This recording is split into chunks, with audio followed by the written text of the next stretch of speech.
윤석열 대통령 당선인이 청와대 민정수석실을 폐지하고 고위공직자 인사검증을 법무부와 경찰에 맡기겠다고 밝혔는데요. 정보 소집 기능을 분산해 권력 남용을 막을 수 있을 거란 기대도 있지만 수사기관이 개인의 사생활 정보까지 수집한다는 우려의 목소리도 나옵니다. 한동호 기자입니다. 그동안 청와대 민정수석실이 검증을 빌미로 국민의 신상을 털고 뒷조사를 해왔다는 게 윤석열 대통령 당선인 생각입니다.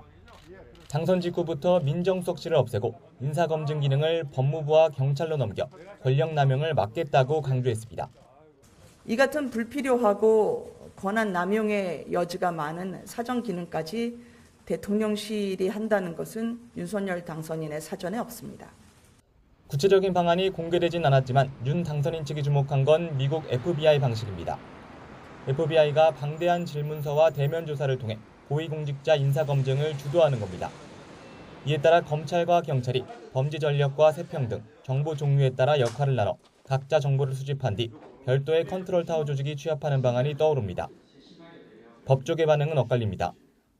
수사기관이 직접 정보 수집을 하는 것에 대해 현직 검사장은 개인 사생활 정보까지 다 갖게 되는 거라며 굉장히 위험한 일이라고 우려했습니다.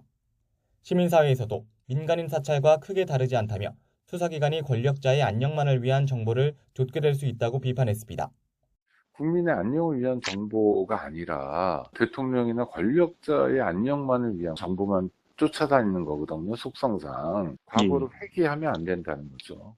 반면 한 차장검사는 인사검증 권한을 갖는다고 비대해진다는 주장엔 공감할 수 없다며 수사기관이 아무래도 경험이 있으니 더 잘할 수도 있다고 기대했습니다.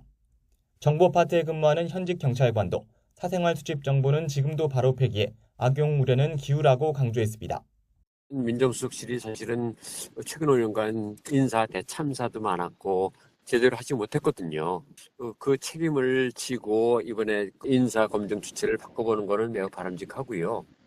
다만 기존 민정수석실에 대한 반성에서 이번 논의가 시작됐다는 것에 대해서는 대체로 평가가 일치합니다.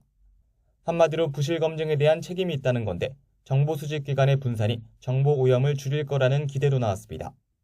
새 인사검증 시스템에 대한 엇갈리는 전망 속에 앞으로 공개될 구체적인 방안에 어떤 내용이 담길지 주목됩니다. YTN 한동우입니다.